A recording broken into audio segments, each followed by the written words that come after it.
하나님 말씀은 빌립보서 1장 12절부터 18절까지입니다.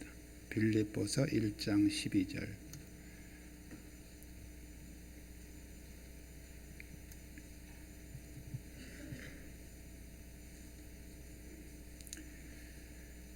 빌립보서 1장 12절부터 18절까지 한 절씩 교독하겠습니다. 형제들아, 내가 당한 일이 도리어 복음 전파에 진전이 된 줄을 너희가 알기를 원하노라. 이러므로 나의 매임이 그리스도 안에서 모든 시위대 안과 그 밖의 모든 사람에게 나타났으니, 형제 중 다수가 나의 매임으로 말미암아 주 안에서 신뢰함으로 겁없이 하나님의 말씀을 더욱 담대히 전하게 되었느니라. 어떤 이들은 투기와 분쟁으로, 어떤 이들은 착한 뜻으로 그리스도를 전파하나니, 이들은 내가 복음을 변증하기 위하여 세우심을 받은 줄 알고 사랑으로 하나, 그들은 나의 매임에 괴로움을 더하게 할 줄로 생각하여 순수하지 못하게 다툼으로 그리스도를 전파하느니라. 그러면 무엇이냐? 거칠애로 하나 참으로 하나 무슨 방도로 하든지 전파되는 것은 그리스도니, 이로써 나는 기뻐하고 또한 기뻐하리라. 아멘. 아멘.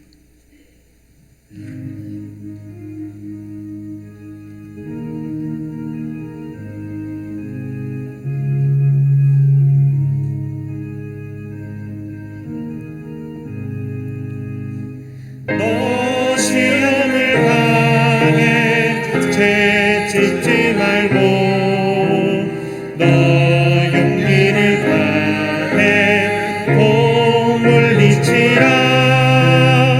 너 시험을 이겨 새 힘을 얻고 주 예수를 믿어 늘 승리하라. 우리 구주의 힘과 그의 위로를 빌라.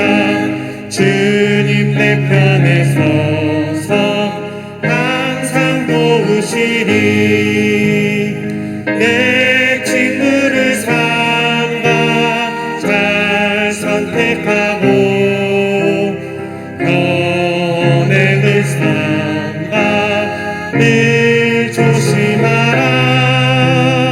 너 열심을 다해 늘 충성하고 온 정성을 다해 주 봉사하라. 우리 구주의 힘과 그의 의로를 빌라. 주님 내 편에 서서 항상 도우시니, 잘 이기는 자는 상 받으리니, 너 낙심치 말고 늘 전진하라. 내 구세주 예수 힘 주시리니, 주 예수를 믿어 늘 승리하라. 우리 구주의 힘과 그의 위로를 빌라. 주님 내 편에 서서 항상 도우시리. 할렐루야. 주위에 있는 분들과 서로 인사 나누시기 바랍니다.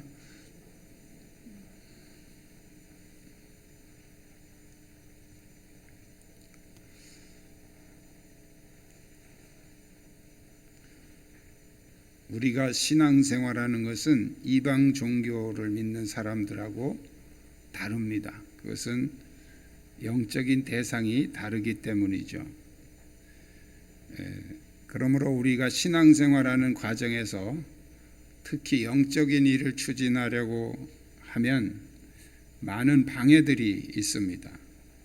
이 방해를 극복하는 과정을 우리가 영적 전쟁이라고 말합니다. 자, 오늘은 본문을 통해서 우리가 영적인 방해를 어떤 자세로 대처해야 되는지 그 비결을 배우고 그 방해가 오히려 전화위복의 기회가 되는 그런 은혜가 있기를 주님의 이름으로 축복합니다. 우리 한번 따라하겠습니다. 영적인 일에는 방해가 따릅니다.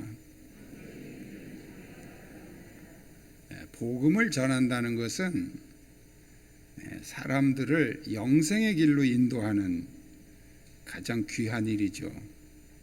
그래서 예수님이 복음 전하는 것을 가장 기뻐하십니다.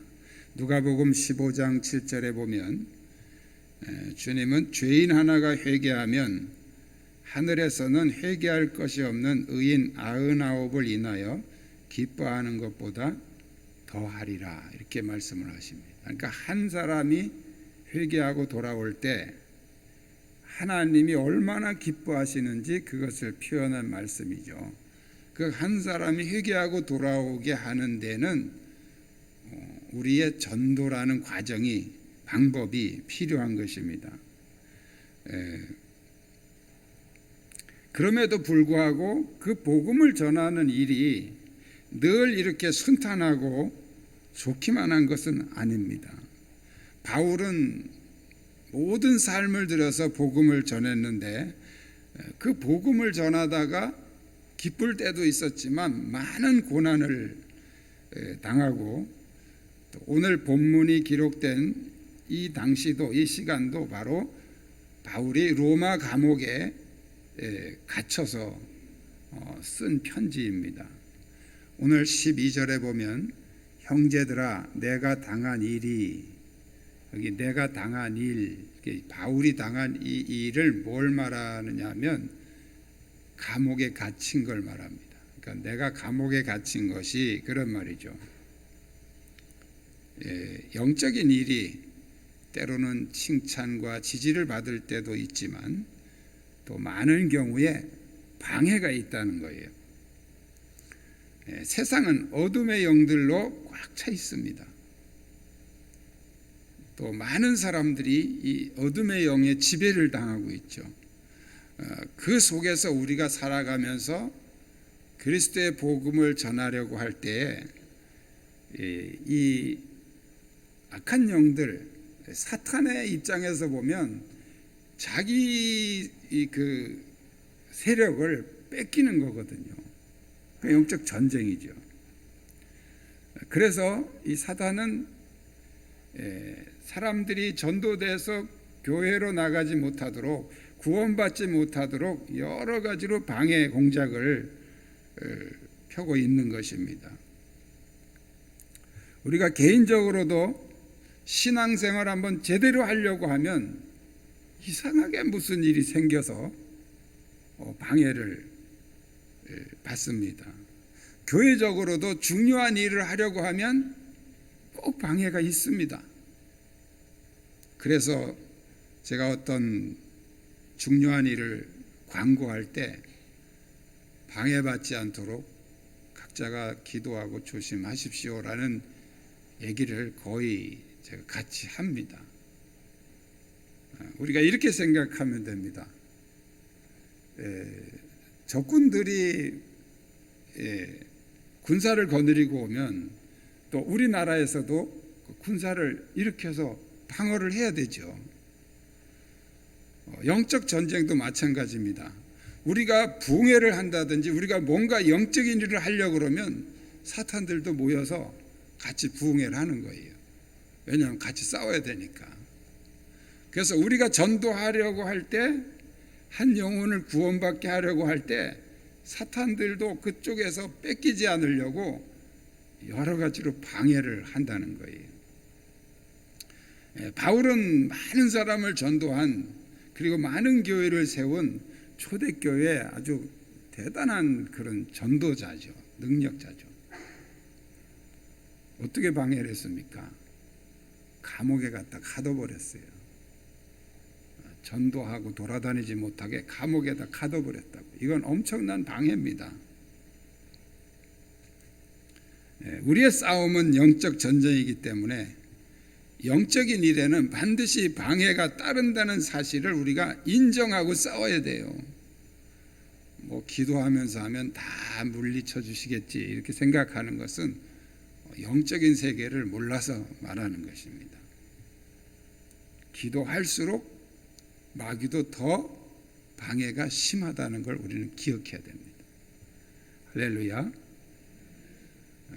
그런데 성경은 우리에게 방해가 있는데 또 우리에게 그 방해가 오히려 더 좋은 결과를 가져올 수 있다고 말씀하고 있습니다. 우리 한번 따라하겠습니다. 영적 방해는 더 좋은 결과를 가져올 수 있습니다. 문제는 방해가 있느냐 없느냐가 아니라 그 방해를 우리가 어떻게 대처하느냐예요. 어떻게 우리가 그 방해를 대처하느냐, 거기에 따라서 결과가 달라질 수 있다는 거예요. 어떤 사람은 그런 영적인 방해에 쓰러지기도 합니다. 그렇지만 어떤 사람은 그 방해를 잘 극복하고 더 성숙한 믿음으로 승리하는 그런 결과를 가져올 수 있다는 거예요. 여러분, 코로나 때문에 신앙의 방해를 받습니까? 코로나 때문에 신앙의 방해를 받아서 믿음을 잃어버리는 사람도 있지만, 그러나 여러분 이것을 믿음으로 잘 극복하면 더 성숙한 믿음으로 승리하게 될 줄로 믿습니다. 파도는 두려운 것이지만 노련한 선장은 그 파도를 타고 더 빨리 항해할 수 있다는 거예요. 바울이 감옥에 갇힌 것은 분명히 영적인 방해입니다. 그런데 오늘 본문의 바울은 12절에 형제들아 내가 당한 일이 도리어 복음 전파에 진전이 된 줄을 너희가 알기를 원하노라. 진전이 됐다.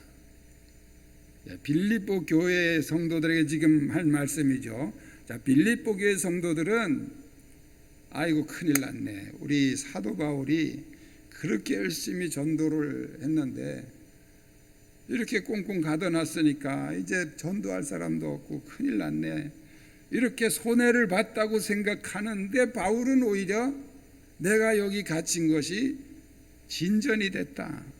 복음의 진전이 됐다. 13절에 보세요. 이러므로 나의 매임이 그리스도 안에서 모든 시위대안과 그 밖에 모든 사람에게 나타났으니 하면서 이제 복음의 진전이 된 것을 바울이 설명하고 있습니다. 오늘 본문에서 바울이 복음의 진전이 됐다. 옛날 성경에는 복음의 진보가 됐다 이렇게 했는데 더 발전했다는 거예요. 더 좋은 결과를 가져왔다는 거예요. 바울이 몇 가지로 복음의 진전이 된 이유를 설명하고 있습니다. 첫째는 바울의 소원이 이루어졌어요. 로마서 1장 15절에 보면 바울은 이 로마서를 쓰면서 로마 교회 성도들에게 내가 너희들에게 가서 복음 전하기를 간절히 원한다. 이렇게 자기의 그 영적인 소원을 선언하고 있습니다. 바울은 이 로마에 왜 그러냐면 그 당시 모든 근동 지역이 다 이 로마의 지배를 받고 있었습니다. 그래서 로마의 언어를 다 쓰고요. 로마의 모든 정치적인 영향을 받고 있습니다. 바울은 이 로마에 가서 복음을 전해서 로마를 변화시켜 놓으면 전 세계가 변화될 것이라는 그런 비전을 가지고 그런 하나님의 꿈을 가지고 로마에 가서 복음 전하기를 간절히 원했어요. 그런데 로마에 간다는 것이 쉽지 않은 거죠. 요즘같이 비행기 타고 갈 수 있는 그런 시대도 아니고. 그런데 바울이 지금 로마에 와 있잖아요. 어떻게 왔습니까? 죄수로 와 있어요. 로마 감옥에 지금 갇혀 있는 거예요. 죄수로 와 있는 거 뭔가 좀 안 좋아 보이긴 하지만 그런데 이게 하나님의 은혜였어요. 죄수가 아니면 바울은 로마까지 갈 수 있는 굉장히 어려운 상황인데 죄수로 가니까요. 하나님이 먹을 거 다 대주죠. 군사들을 통해서 호위병을 세워서 바울의 신변을 보호해 주죠. 가는데 모든 뱃삭시며 모든 여비가 다 공짜예요. 이거보다 더 좋은 방법이 없는 거예요. 그래서 바울은 자기가 소원했던 그 마음의 소원을 하나님께서 이런 방법으로 이루어 주신 것을 감사하고 더 복음의 진전이 됐다고 고백을 하고 있는 겁니다. 우리가 사도행전을 보면 바울이 예루살렘으로 갈 때 여러 예언자들이 당신은 거기 가면 결박당하니까 가지 마십시오. 성령의 어떤 계시를 받고 계속 바울을 만류합니다. 그런데 바울은 다 알았어요. 거기 가면 내가 죄수로 잡힌다는 거 알았어요. 그럼에도 불구하고 뭔가 하나님의 뜻이 있다고 믿고 예루살렘으로 갔습니다. 그래서 거기서 결박당해서 지금 로마로 간 거예요. 이게 하나님의 뜻이에요. 많은 사람들이 예루살렘에 가면 결박당한다는 것을 어떻게 해석했냐면 그 가지 말라는 뜻이다 이렇게 해석했는데 바울은 아니다, 알고 가라는 뜻이다 이렇게 해석을 한 거예요. 할렐루야. 그러니까 우리는 안 좋은 일이 일어날 거라는 걸 알면 그건 하지 말라는 뜻으로 해석하지만 바울은 알고 가라는 뜻이다 이렇게 해석을 하는 거예요. 그래서 울면서 만류하는 그 사람들에게 책망을 하면서 나의 달려갈 길과 주 예수께 받은 사명을 위해서 목숨도 아끼지 않는다고 고백을 하면서 예루살렘으로 간 거예요. 그런데 그것이 하나님의 뜻이었어요. 바울을 무임으로 여비도 하나 안 받고 밥값도 공짜로 군사들을 동원해서 신변을 보호해 주면서까지 하나님은 이 로마로 바울을 옮겨 놓으신 거예요. 그래서 바울이 로마 감옥에서 지금 이게 복음의 진전이다라고 고백하고 있는 거죠. 또 하나는 13절에 보면 이러므로 나의 매임이 그리스도 안에서 모든 시위대 안과 그 밖의 모든 사람에게 나타났으니 그랬어요. 이게 무슨 말씀입니까? 죄수들과 간수들과 그 감옥을 중심으로 있는 주변의 많은 사람들에게 바울이 바로 예수 그리스도를 믿는 그리스도인이라는 걸 보여줄 수 있게 됐다는 거예요. 이게 복음의 진전이라는 거예요. 또 하나는 14절에 보면 바울을 지지하는 사람들에게 용기를 줘서 그들이 담대히 복음을 전하게 됐다. 14절에 형제 중 다수가 나의 매임으로 말미암아 주 안에서 신뢰함으로 겁없이 하나님의 말씀을 더욱 담대히 전하게 되었느니라. 그러니까 바울이 죄수로 감옥에 갇히면 사람들이 낙심해서 큰일 났네. 이제 바울도 감옥에 갇히고 야 우리도 예수 믿다가 다 잡혀가면 어떡하냐 막 이렇게 되는 게 아니에요. 야 바울이 감옥에 갇혔으니까 우리가 나가서 전도하자. 그래서 담대하게 겁없이 나가서 복음을 전하게 됐다는 거예요. 할렐루야. 보세요. 시련이 오면 그것 때문에 낙심하고 좌절하는 게 아니고 믿음의 사람들은 오히려 그것으로 인해서 더 담대해지고 더 용기를 낸다는 거예요. 코로나 때문에 낙심이 됩니까? 믿음이 없어서 그래요. 오히려 이것이 더 우리는 하나님께 가까이 나아갈 수 있는 기회인 줄 믿습니다. 믿음의 사람들은 그런 고난과 역경을 오히려 딛고 나가는 거예요. 바울이 감옥에 갇힌 것은 많은 사람들이 낙심할 수 있는 상황이지만 오히려 많은 사람들이 더 큰 용기와 믿음을 가지고 바울이 못하는 거 우리가 하자라고 일어섰다는 거예요. 여러분에게 이 믿음이 넘치기를 축복합니다. 그래서 바울은 복음의 진전이 됐다고 고백하고 있습니다. 또 하나는 바울을 싫어하던 사람들, 요즘 말로 하면 안티세력이죠. 안티세력. 그렇게 바울이 열심히 전도하고 믿음으로 살았는데 그래도 싫어하는 사람이 있었어요. 참 신기하죠. 여러분, 모든 사람이 다 나를 좋아할 거라는 것은 대단한 착각입니다. 반드시 나를 싫어하는 누군가가 있습니다. 바울을 싫어하는 사람들이 있었어요. 싫어하는 사람들 왠지 기분이 안 좋죠. 그런데 바울은 기분이 좋았어요. 왜 그러냐면 15절에 보세요. 어떤 이들은 투기와 분쟁으로 투기와 분쟁으로 그랬죠. 어떤 이들은 착한 뜻으로 그리스도를 전파하니, 이 착한 뜻으로 한다 하는 말은 14절에 그 사람들을 말하는 형제 중 다수. 그 다음에 투기와 분쟁으로 하는 사람들은 어떤 사람이냐면 17절로 넘어가면 그들은 나의 매임에 괴로움을 더하게 할 줄로 생각하여 순수하지 못하게 다툼으로 그리스도를 전파하느니라. 이 사람들이 바로 투기와 분쟁으로 하는 사람들이. 정리해서 말씀드리면 뭐냐면 바울이 감옥에 딱 갇혔어요. 바른 믿음을 가진 사람들은 바울을 참 안타까워하면서 이제 사도 바울이 못하는 전도를 우리가 합시다. 우리가 더 열심히 합시다. 이렇게 나가서 하는 사람들이 있었는데 사도 바울에 대해서 이렇게 꼬부라진 사람들이 있어요. 뭔가 마음에 안 들어. 생긴 것부터가 기분 나빠. 뭔지 모르지만 마음에 안 드는 이런 사람들이 바울이 딱 감옥에 갇히니까 야, 기회다. 바울 감옥에 갇혔을 때 우리가 더 열심히 전도해서 먼 때를 보여주자. 바울의 코를 납작하게 만들어주자. 막 이렇게 생각하는 이상한 사람들이 있었단 말이에요. 교회 안에도 항상 이런 사람들이 있어요. 그래서 자기들이 바울이 갇혀있는 동안에 더 교회가 부흥하면 바울이 배가 아프겠지 이렇게 생각한 거예요. 그건 자기 생각이죠.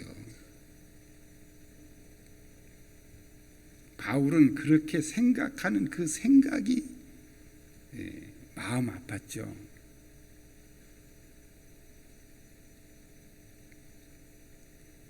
바울은 어쨌든 나를 싫어하는 사람들도 나 갇힌 것 때문에 더 열심히 전도하게 됐으니까 이게 복음의 진전이 아니냐 그 말이에요. 우리가 영적인 방해에 굴복하면 신앙의 패배를 가져오지만 믿음으로 극복하면 더 좋은 결과를 가져오게 될 줄 믿습니다. 영적인 방해는 오히려 사탄의 세력을 굴복시킬 수 있는 역전의 기회가 될 수 있다는 거예요.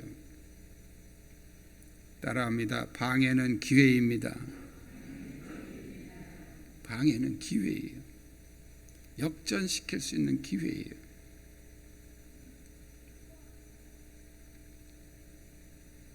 그렇게 하려면 우리가 어떻게 생각하고 살아야 되느냐. 따라합니다. 주님께 좋은 결과라면 기뻐해야 합니다. 방해의 과정에는 기쁜 일도 있지만 상처받을 일도 있단 말이에요. 분명히 기분 나쁜 일도 있어요. 바울이 감옥에서 두 가지 얘기를 들은 거죠. 하나는 바울을 안타까워하고 도와주려는 마음으로 열심히 전도하는 사람들이 있었다 하는 얘기고요. 또 하나는 바울을 더 배 아프게 하려고 시기와 질투를 가지고 열심히 전도하는 사람이 있다는 거예요. 자, 바울을 중심으로 보면 이 안티 세력은 정말 기분 나쁜 사람들이에요.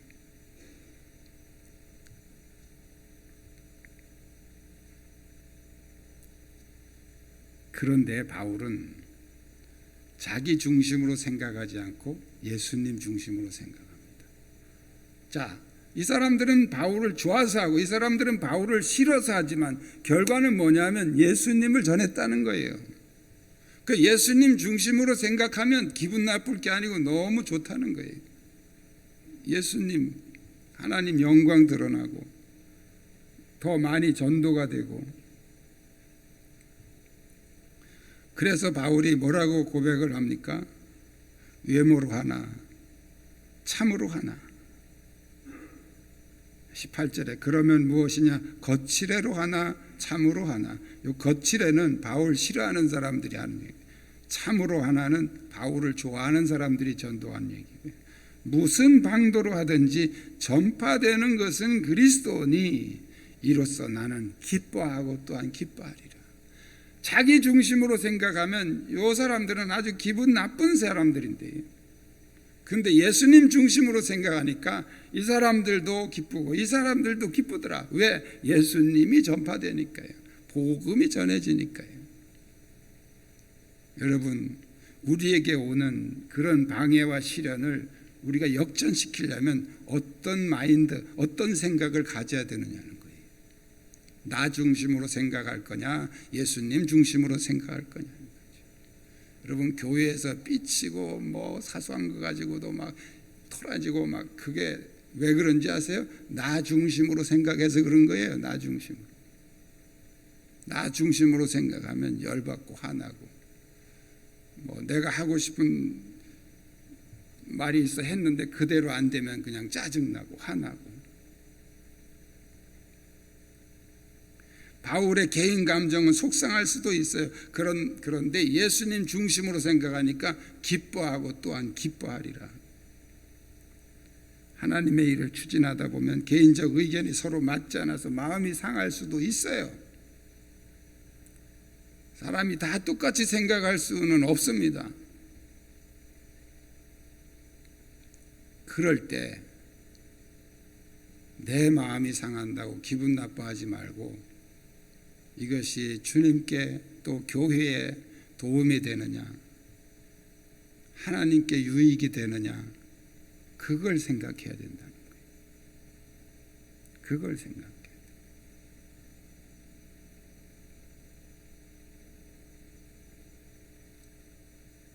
내 감정에 붙들려 있는 사람은 사탄에게 이용당합니다. 그래서 계속 교회 분란을 일으키고 문제를 일으키고,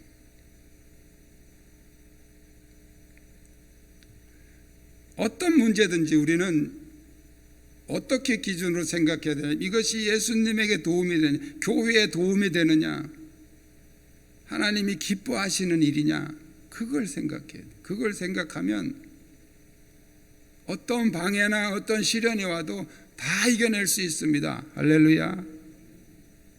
근데 나 중심으로 생각하면 너무 많은 문제들에 우리는 부딪혀서 그냥 아파하고 상처받고 결국 넘어집니다. 넘어져. 나 중심으로 생각하면 넘어지게 돼 있어요.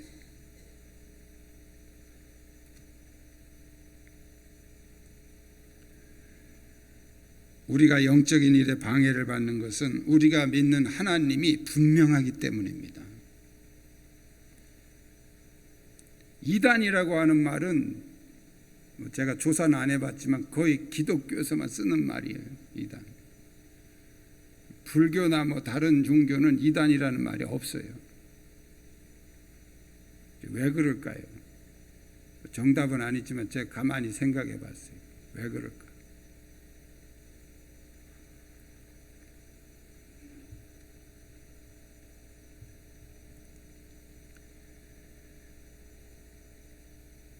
우리나라 지금 불교도요, 다 짬뽕된 거예요. 그 무슨 그 미신하고 뭐 토템 신앙 뭐 이런 여러 가지들이 막 짬뽕이 돼 있어요. 우리나라 불교도. 그래도 불교에서 그거 보고서 뭐 저것들 뭐 다 섞였다, 뭐 가짜다, 이단이다 이런 소리 안 하죠. 왜 그렇습니까? 자체가 가짜인데 뭘 가짜예요? 다 가짜인데. 나도 가짜, 너도 가짜, 다 가짜인데 뭘 누구 보고 가짜라 그래요. 그러니까 사람들은 다 수용하니까, 아, 불교는 참 마음이 너그럽고 불교인들은 마음이 너그럽고 포용력이 있고, 아, 기독교인들은 너무 마음이 편협해서 지들만 진짜라고 한다고 막 이렇게 비판을 한다고요.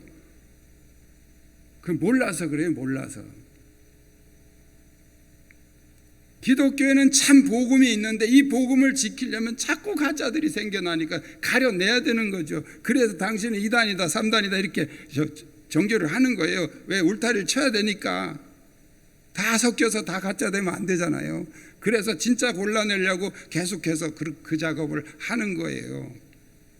그런데 다른 종교는 그럴 필요가 없어요. 왜? 지들도 가짜인데 뭘 누굴 가짜를 가려내. 다 똑같은 가짜인데. 그건 편협해서 그런 게 아니고 참 복음을 지키기 위한 마지막 수단이에요.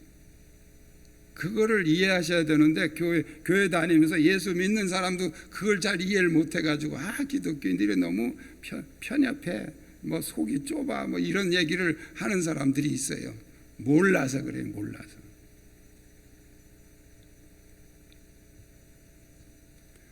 사탄은 사탄의 일을 방해하지 않죠. 자기들끼리 안 싸워요. 절대.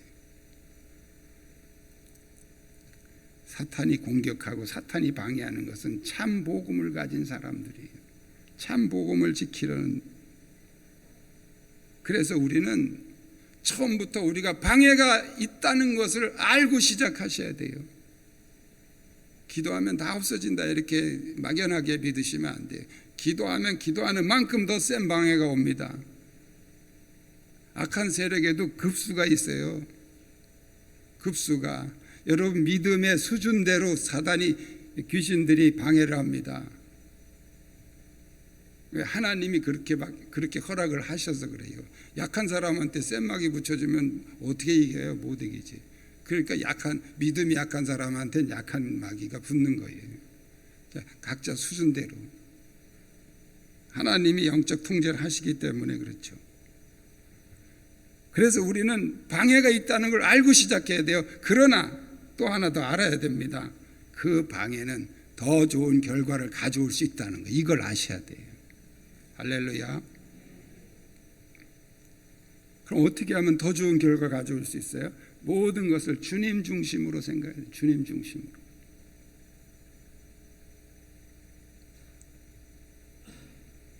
내 의견이 통하지 않았다? 그러면 그게 주님이 기뻐하시는 건지 안 기뻐하시는 건지 주님 중심으로 생각하면 답이 금방 나와요.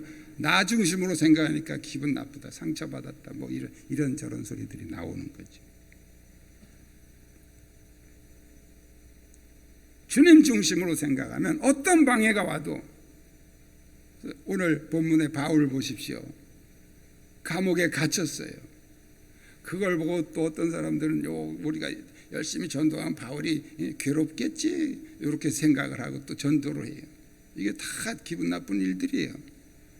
그런데 바울은 이게 다 복음의 진보였다. 내가 갇혔으니까 다른 사람 더 열심히 하지 않냐. 나를 골탕 먹이려고 더 열심히 하는 사람도 있으니 얼마나 감사하냐. 주님 중심으로 생각하니까 모든 것이 다 믿음의 진전으로 생각하고 해석이 되어졌다는 거예요. 이게 바로 믿음의 승리입니다. 여러분 영적으로 승리하기를 원하십니까? 주님 중심으로 생각하십시오. 내가 손해를 보고 내가 뭐 망했다. 주님은 어떠실까 생각해야 된다고. 내가 몸이 아프다. 주여 고쳐주시옵소서. 막 그것만 기도하지 말고 주님은 어떠실까? 주님은 얼마나 마음이 아프실까?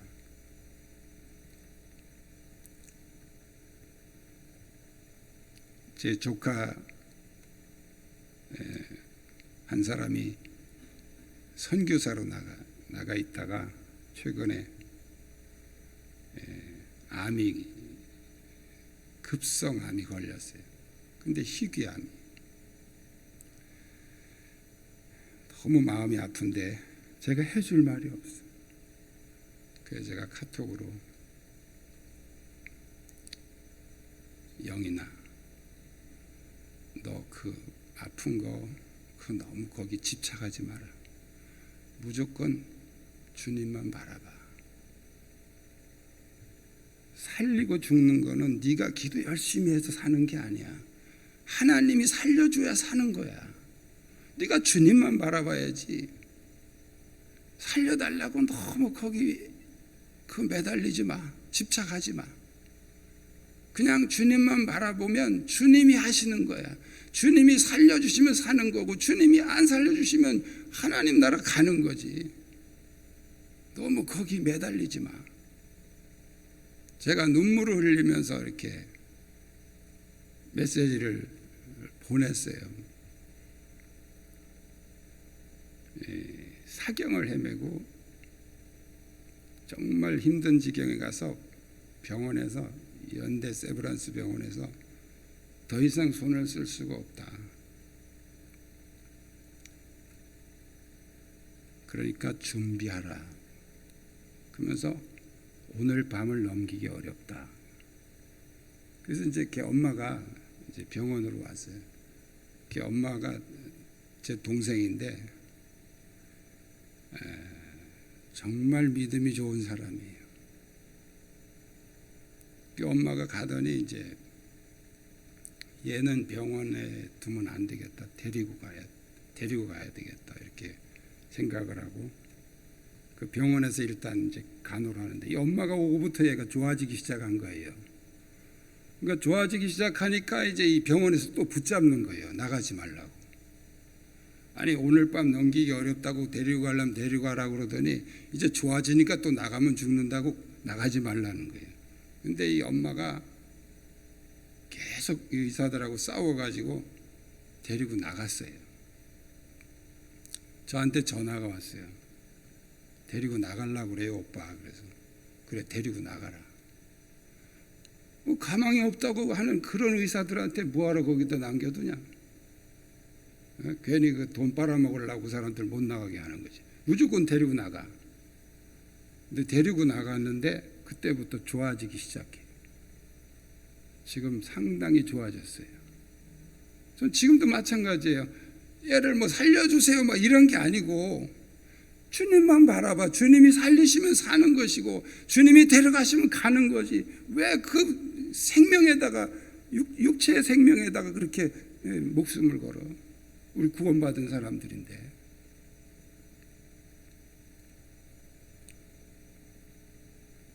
영생하는 거잖아요. 뭐 조금 일찍 가고 늦게 가는 것뿐이지 그 육체의 생명에 너무 집착을 하면 살 것 같지만 집착을 할수록 죽어요. 그러니까 일본의 어떤 제가 이름은 기억 못하는 어떤 유명한 의사가 한 얘기가 있어요. 절대로 암하고 싸우지 말아라는 거예요. 암하고 싸우지 말아라. 우리는 막 기도하면서 막 하면은 이렇게 살아날 거라는 희망을 갖는데요. 오히려 포기해야 돼. 포기하고 주님만 바라봐야 돼. 주님만 바라보면 주님이 해결하시는 거지. 근데 우리는 막 그걸 막 집착을 해가지고 해야만 이기는 줄 알아요. 싸우는 방법이 달라요. 믿음의 사람들은 주님만 바라보는 거예요. 주님 중심으로 생각하는 거예요. 그러면 다 해결되고 역전되는 줄 믿습니다. 오늘 말씀을 기억하면서 우리 함께 기도하시겠습니다. 영적인 방해는 사탄이 하지만 우리의 믿음이 성장할 수 있는 역전의 기회입니다. 주님 중심으로 생각하고 기도하고 이겨내면 더 좋은 결과를 가져올 수 있습니다. 주여 우리에게 믿음 주셔서 어떤 방해도 이겨내고 승리하게 하여 주옵소서. 우리 함께 통성으로 기도하겠습니다.